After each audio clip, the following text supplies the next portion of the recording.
her boy. Mm-hmm. So on our episode 1, we hit on a little bit at the end of the episode about how we met. Yeah. But then we also talked about, how we enjoyed our time at Francis Marion. Mm-hmm. But at the end, I talked a little bit about how we couldn't stand each other. Yeah. And then we got in a relationship. Mm-hmm. And as any other relationship, we argue. Yes. Our arguments were always stupid, though. Yeah, I couldn't even remember what It they were was about. so stupid. Dang, I need a haircut. I'm glad I got an appointment Monday. Mm-hmm. Let's talk about the time you put me out the car. Let's finish that story, because people need to know you're not as innocent as they think. What? Bora put me out. Here, let me turn it so they can get on you, so they can see this. Okay. Bora put me out of the car Mm-hmm. on East Countryside Road Mm-hmm. in the country, because it is a countryside. The name of the road is East Countryside Road. Middle of nowhere. I think Michelle and all those would take offense to you saying they live in the country. It's just like who? Michelle. She knows who she is, but let's keep going. Y'all do live in the country. Okay. Where there's cows and hay, that's country. Okay, well, so I will not stand here or sit here and just go with this whole thing that I'm not innocent. We both were doing the most that day. So what do you want to know? What do you want to talk about? She put me out, y'all. Okay, so She put me out. we were still in college, and this particular day, we were going to my parents' house. So the ride there, we kind of got into an argument about something stupid. It was so stupid and trivial, I don't even remember what it was. Okay? So we get to her mom's house. Her mom cooked dinner. And normally, Deborah would fix my plate. Yeah. She didn't fix nothing. No. Because I was She's being very petty. upset. No, I was very upset. I was very upset over whatever it was we were arguing about. Okay. So that kind of like, she was already mad. She being petty. So, I got a little upset. So we were on the way back to campus. Because it's like, what, 30-minute ride? Yeah, it's like a 30-minute ride. And we were arguing on the way back. And this road is no more than 5 minutes away from Deborah's house.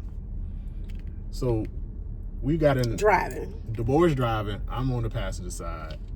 And we were got in a heated argument.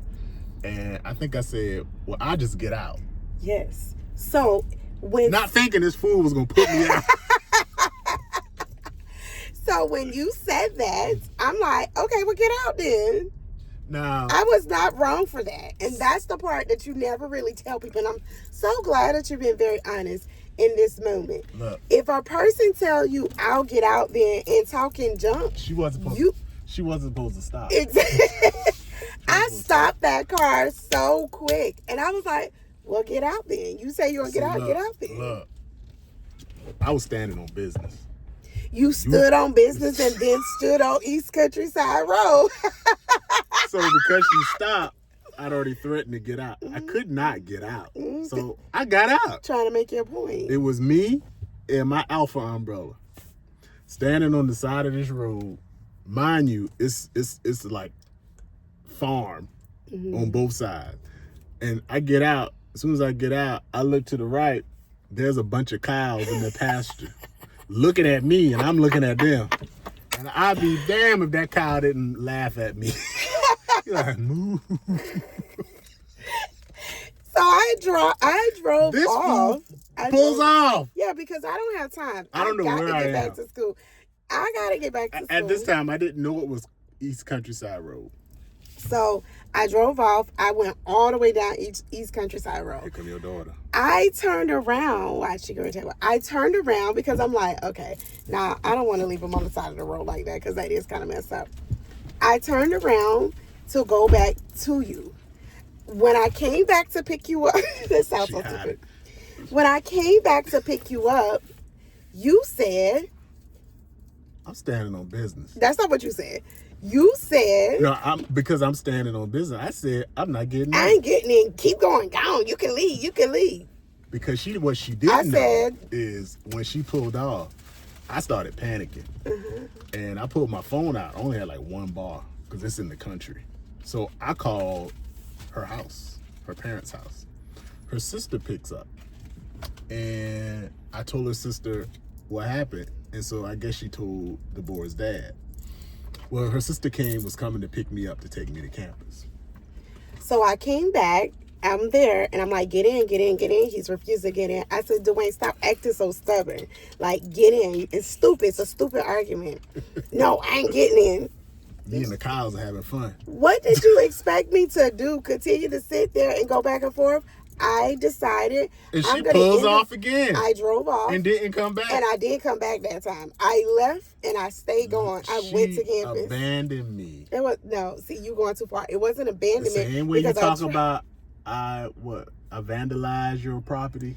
Defaced. I defaced your notebook when I wrote my number in it when we first met.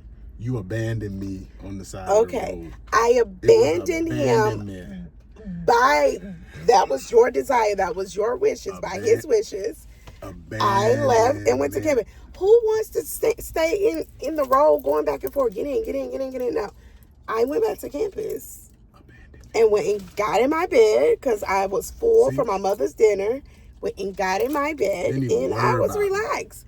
No, I wasn't worried about you because you said that somebody was picking you up. Man, a bobcat could have got me.